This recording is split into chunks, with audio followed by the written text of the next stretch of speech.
ऐसे लोग उपस्थित हैं तो उनका अनुभव, उनका मार्गदर्शन हमें मिलेगा तो निश्चित तौर पर इस चुनावी सफर में हम बड़ी अच्छी तरह लड़ा जा पाएंगे। तो मैं आमंत्रित करता हूँ आदर के साथ में हमारे साथ में आए डॉक्टर अनिल जैन जी और हम लोगों का मार्गदर्शन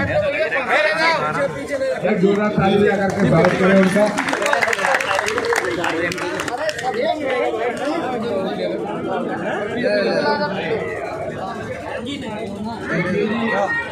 जिंदाबाद जिंदाबाद।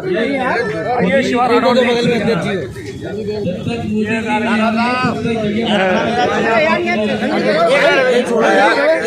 अरे आगे बढ़ेगा बांटना ना यार, आगे ले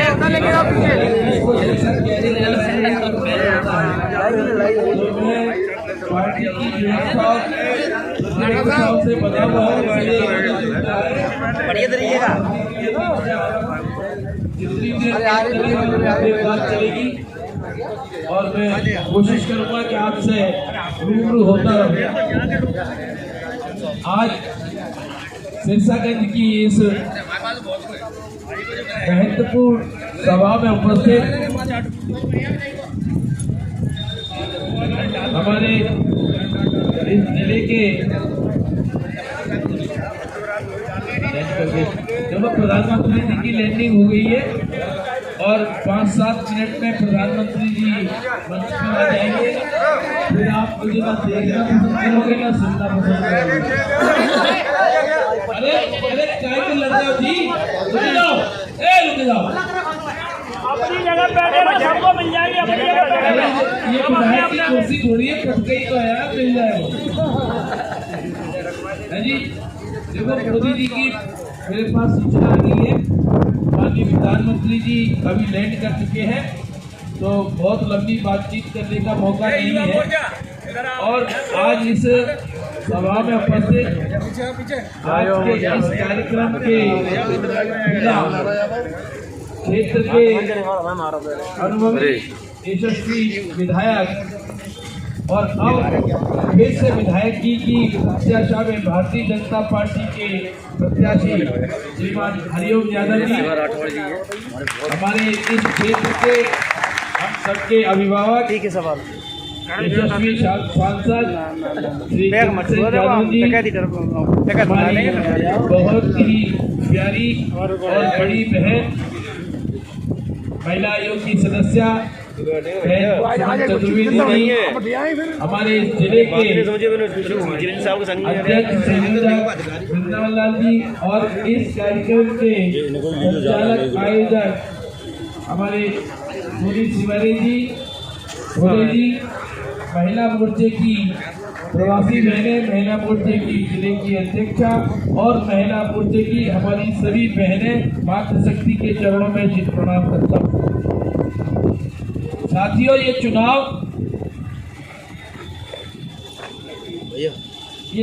एक अलग प्रकार का चुनाव है। ये चुनाव क्योंकि अब लोकतंत्र में चुनाव उत्सव होते हैं, लोकतांत्रिक पार्टी के कार्यकर्ताओं के लिए और पहले तो जनता के लिए भी उत्सव ही उत्सव होता था चुनाव।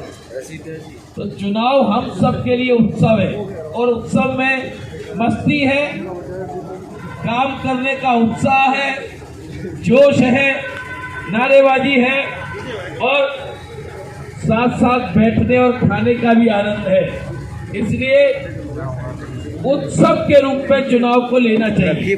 हम सब कार्यकर्ता उत्सव के रूप में चुनाव को लेते हैं, लेकिन इस उत्सव में, चुनावी उत्सव में एक तरफ मस्ती और जोश और उत्साह है तो दूसरी ओर चुनौती है।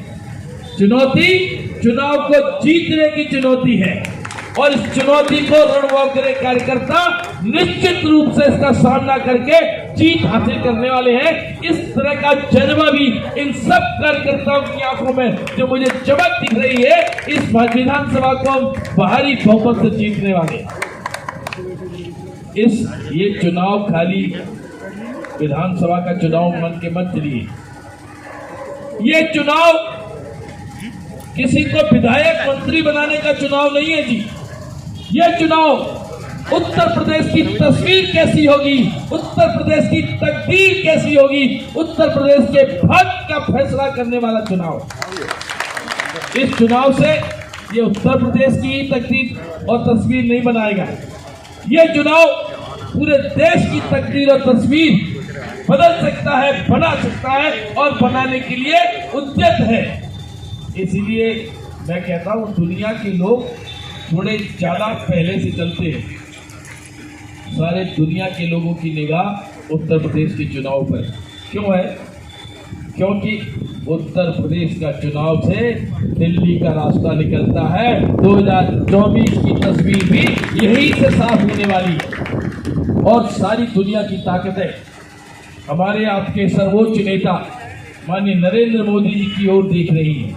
दुनिया की बहुत सारी ताकतें ऐसी है जो ये नहीं चाहती कि नरेंद्र मोदी जो यहाँ के सबसे शक्तिशाली नेता हैं, आज दुनिया के सबसे ज्यादा लोकप्रिय राजनेता हैं, जिनकी आज दुनिया में एक तरह से हुकूमत चलती है, ऐसे नरेंद्र मोदी को कुछ दुनिया की ताकतें कमजोर करना चाहती है और उनकी निगाह है इस चुनाव पर 2024 से पहले। इसलिए सारे दुनिया को बताने की आवश्यकता है कि ये चुनाव सेमीफाइनल है, ये चुनाव भारत की भी तस्वीर और तकदीर बदलने वाला चुनाव है। ऐसे चुनाव की घड़ी में हम सब सौभाग्यशाली कार्यकर्ता हैं कि हमारे भगवान के भाग्य से हमारे पास ये मौका है। हम तस्वीर बदलेंगे, हम तकदीर बदलेंगे और इस विधानसभा के चुनाव में हम 300 से ज्यादा सीटें जीतेंगे। देखो एक बात मैं बता दूं आपको, मुझे पार्टी ने इस चुनाव का सबसे ज्यादा कठिन इलाका दिया है। मुझे उत्तर प्रदेश के 3 लोकसभा सीटें दी हैं और कहा है कि इनकी चिंता आप करो। उसमें फिरोजाबाद, एटा और मैनपुरी। तो ये देखो ये इलाका कौन सा है आप सब समझ रहे हो। और मैं डंके की चोट पे कह रहा हूं, मैं कल करेल से लौटा हूं। करेल सीट हम जीत रहे हैं। आज हम 60% पे हैं और हमारे विरोधी 40% पे है। बौखला गए जो लोग कहते थे कि हम नामांकन करके चले जाएंगे, कार्यकर्ता चुनाव लड़ाएंगे, और वही 2 दिन बाद टपक पड़े, घर घर वोट मांगते फिर रहे हैं। राम गोपाल कहते थे हम नहीं आएंगे, अब राम गोपाल गली गली में वहीं डेरा डाले पड़े हैं। तेज प्रताप पड़े हैं, धर्मेंद्र पड़े हैं, अभय राम पड़े हैं और उनके परिवार की महिलाएं जो नहीं निकलती थी वो सब निकल पड़ी है, क्योंकि उनको हार सामने दिख रही है। मैं इसलिए कह रहा हूं कि ये चुनाव तस्वीर भी बदलेगा, तकदीर भी बदलेगा। ये चुनाव किसी को विधायक या मंत्री बनाने का नहीं, ये हमारे उत्तर प्रदेश को सजाने और संवारने और इसकी तकदीर बदलने का चुनाव है। आज आप देखें इस देश के प्रधानमंत्री ने जिस प्रकार से शासन चलाते हुए गांव, गरीब, किसान, पिछड़े, महिला, युवा, बेरोजगार, इन सब की जो चिंता की, लोग गरीबी हटाने के नाम पर 1 नहीं 2 नहीं कई सरकारें बना ली, 15 सूत्री कार्यक्रम लाए, 20 सूत्री कार्यक्रम लाए, लेकिन देश में परिवर्तन नहीं हुआ, गरीबी नहीं हुई।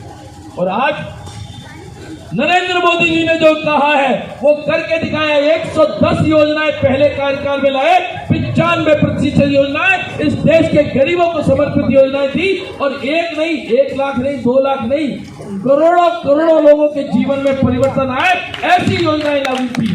अगर मैं उन योजनाओं की चर्चा करूंगा तो भागवत जैसी बिठानी पड़ेगी।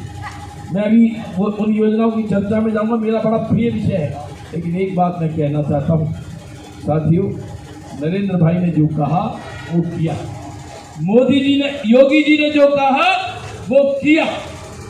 हम 2017 का चुनाव लड़े थे जी, हमने कहा था न भ्रष्टाचार न गुंडा राज, न गुंडा राज न भ्रष्टाचार, अब की बात फिर भाजपा सरकार। तो योगी जी ने भाई ये बताओ गुंडा राज पे नकेल कसी है कि नहीं कसी है? अंसारी कहाँ है? जेल में। अतीक कहाँ है, आलम खान कहाँ है?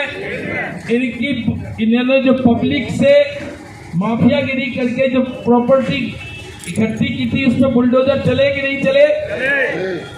कुछ गुंडे कहाँ चले गए पता नहीं, कुछ कहाँ चले गए, और कुछ जो रह गए वो प्रदेश छोड़ गए, और कुछ लोग तख्ती डाल के सरेंडर के लिए अपनी अर्जी लगाए कि हमें पकड़ लो, हमें गिरफ्तार कर लो, नहीं तो हम बच नहीं पाएंगे।